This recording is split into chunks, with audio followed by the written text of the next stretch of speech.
আজকের মালাগুলো বড়, তাই না কাকু? ফুলগুলোও বেশ বড়। টাকায় দিয়ে দেবা, এটা 5 টাকায় বেচা হয়ে যাবে। গুড মর্নিং, আমার নতুন একটা ভিডিওতে সকলকে স্বাগত। আশা করি সবাই ভালো আছো, সুস্থ আছো।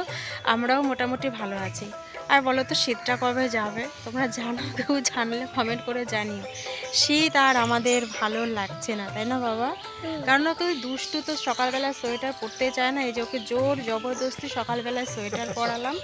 টুপি, এই যে ঠান্ডা, দেখো ঠান্ডা হাওয়া দিচ্ছে, তাও ও টুপি পরবে না। সোয়েটারটা জোর করে পরালাম। এ বাবাই, ও আজকে তো আমি ভাবলাম স্কুলে যাচ্ছে। আজকে তো রবিবার। ও হ্যাঁ, আজ রবিবার। আর এখন ঘড়ি কাটা হচ্ছে সকাল 8টা। আর এখন থেকে আমি আমার ভিডিওটা শুরু করলাম। সকালবেলায় বাসি কাজকর্ম সমস্ত কিছু সারা হয়ে গেছে, স্নান টান করে ঠাকুর সেবা দেওয়া হয়ে গেছে। আর এই যে এখন সকালবেলায় কাকুর কাছ থেকে ফুল নিলাম, ফুলের টাকা দিলাম। আর এই যে টাকা নিয়ে যাচ্ছি হচ্ছে দোকানে। আজ হচ্ছে সকালে বানাবো হচ্ছে ডিম টোস্ট। কে খাবে ডিম টোস্ট? এদিকে তাকিয়ে বল, সবাইকে আগে গুড মর্নিং বল। Good morning. Good morning. এই দেখো এখনো ঠান্ডাটা কমেনি। তো যাই হোক, এখন দোকানে যাব, দোকান থেকে ডিম নিয়ে আসবো আর পাউরুটি নিয়ে আসবো। তারপরে সোজা ঢুকবো আগে রান্নাঘরে। তো আজকের ভিডিওটা দেখতে থাকো, স্কিপ করো না, আশা করি ভালো লাগবে। চ বাবা দোকানে। সকালবেলায় কোনো বায়না না, ঠিক আছে? চলো কাকু, আজকের রুটি। এই যা না, পরে নাই, পড়তে ছিল, পড়তে দিই না। এটা আবার একটু শক্ত শক্ত কেন?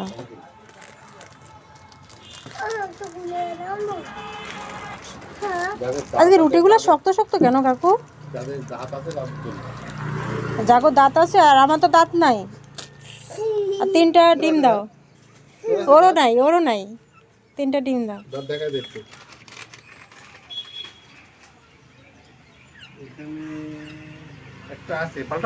কি দাও? এইটা একদমই শক্ত।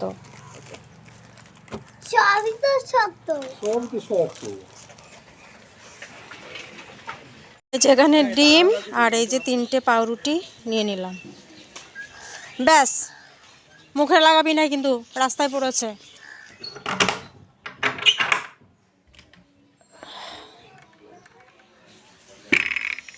জানালা দিয়ে কি সুন্দর রোদ আসছে, কিন্তু এই আম গাছটা, এই যে আম গাছটা না থাকলে হয়তো পুরো রোদটাই এই জানালা দিয়ে আসতো।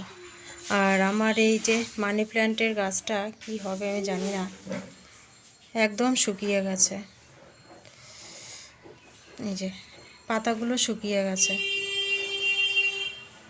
আমার মনে হয় কি চা পাতা দিই না, চা পাতা বেশি দেওয়া হয়ে গেছে, সেই কারণেই গাছটা এরকম হয়ে গেল। পেস্ট নিয়ে খেলাম মানে কি? পেস্ট কেউ খায়? দেখি এতগুলি পেস্ট নিয়েছিস কেন? এতগুলো পেস্ট লাগে? বড় করে হা করো।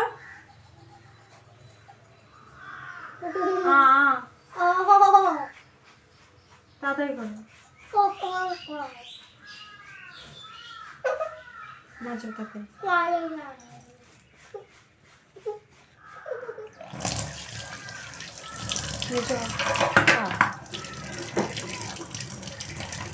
এখানে ফেলো। দেখ হাতের মধ্যে ফেলছে।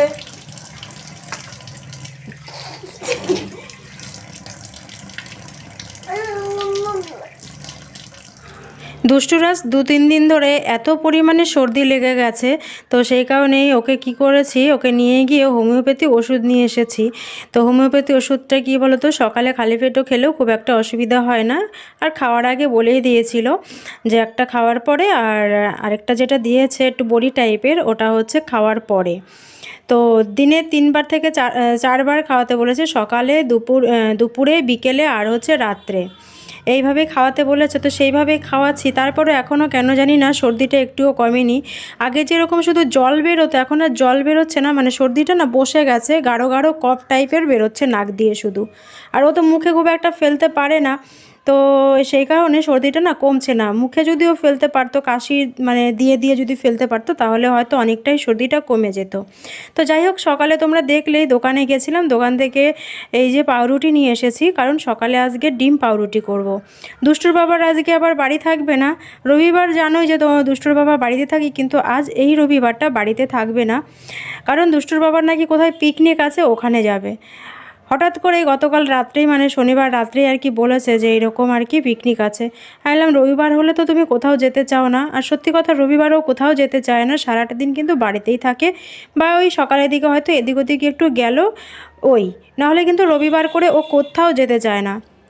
তো যেহেতু এখন পিকনিকে জানি না কে কে আছে, মানে ওদের গ্রুপ আছে কি না, তো সেইখানেই হয়তো যাবে, কারণ একসঙ্গে যাদের সঙ্গে আর কি ট্রেনে যাওয়া আসা করে হয়তো তাদের সঙ্গেই। ও ডিটেলসে আমাকে যদিও কিছু বলেনি, আর আমি জানতেও খুব একটা চাইনি, কারণ যেহেতু আমাদের নিয়ে যাবে না, আমার একটু রীতিমতো রাগই হয়েছিল।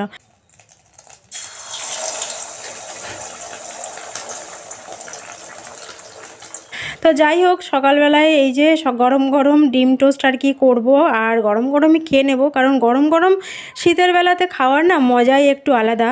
ওদিকে চা বসিয়েছি দুষ্টুর বাবার জন্য, কারণ চা না হলে তো বেচারার যেন সকাল হতেই চায় না। মুখ টুক ধুয়ে এসে বসে রয়েছে, তো ওকে আগে একটা ডিম টোস্ট আর চা আগে করে দিয়ে নিয়ে তারপরে বাকিগুলো আমাদের জন্য করব। তো ভিডিওটা দেখতে থাকো, স্কিপ করো না, কারণ স্কিপ করলে কিন্তু ভিডিওর মজাই পাওয়া যায় না, তাই না? তাই যারা নতুন আছো আমার চ্যানেলের, আজকের ভিডিওটা প্রথম দেখছো, তো তোমাদেরকে বলবো অবশ্যই চ্যানেলটিকে সাবস্ক্রাইব করে পাশে থেকো। তো চলো, গরম গরম এই যে কি সুন্দর, একটু পুড়ে গেছে যদিও, তো যাই হোক ভালোই লাগে খেতে, খুব একটা খারাপ লাগে না। তো চলো খেয়ে নিই, খেয়ে দিয়ে তারপর আরও কী কী কাজ আছে সেগুলো অবশ্যই তোমাদের সঙ্গে শেয়ার করব। দেখো হাতে 100 টাকা, আর এই যে জলের ড্রাম নিয়ে যাচ্ছি, জল আনবো আর 100 টাকার মাংস আনবো, কারণ কালকে কিছুটা মাংস রয়েছে, সেই মাংসতে আজকে দুবেলা হবে না। তাই আবার দুষ্টু বাবা টাকা দিল 100 টাকার, ও গেছে পিকনিক খেতে। তো আমি বললাম তাহলে 100 টাকায় আরও দিয়ে যাও, আমি আর একটু মাংস এনে দুবেলার করে নিচ্ছি। তো সেই জন্য এই যে হাঁটতে হাঁটতে যাচ্ছি।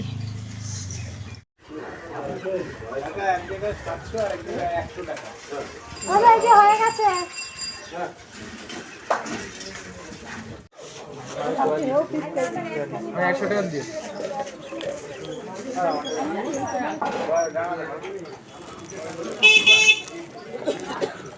তো মাংস নিয়ে আসলাম, আর তারপরে যে জলটা ভরে নিচ্ছি।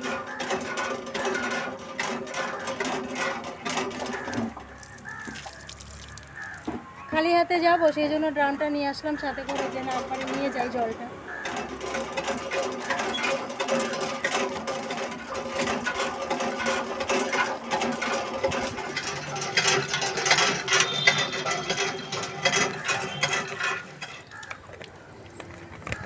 তো চলো এবার বাড়ি যাই। বাড়িতে এসে আর এদিক ওদিক না তাকিয়ে সোজা আর কি রান্নার জোগাড় করতে বসে গেছি। তো সেটা তোমাদের সঙ্গে শেয়ার করা হয়নি, একবারে আগুনটা জ্বালিয়ে নিলাম, তারপরে ভাবলাম যে না কি রান্না করব, তারপরে একবারে তোমাদেরকে দেখাবো।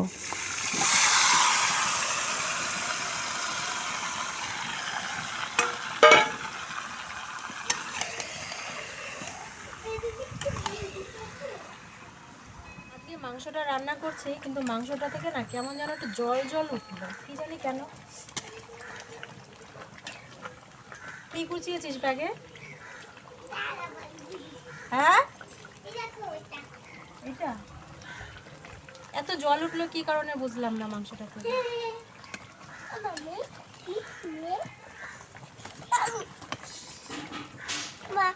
তুই কিন্তু খালি পায়ে যাচ্ছিস বারে বারে ওখানে। দেখো মাংসটা থেকে কেমন জল উঠেছে, আমি কিন্তু এক ফোঁটাও জল দিইনি, এরকম জল উঠলো কেন কি জানি। জল উঠেছে বাবা মাংসর থেকে। তো মাংস হয়ে গেছে, তো সব শেষে এই যে দেবো হচ্ছে গরম মশলা।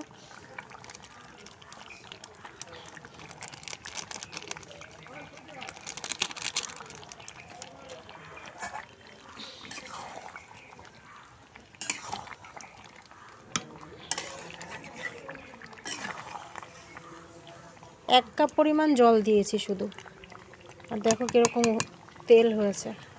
তো যাই হোক মাংসটা নামিয়ে তারপরে বাঁধাকপিটা বসাবো।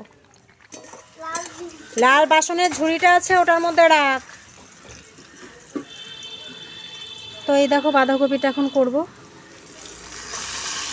আলুটা আগে ভেজে নিয়েছি, আর 5 ফোড়ন, শুকনো লঙ্কা, তেজপাতা ফোড়নে দিয়েছি।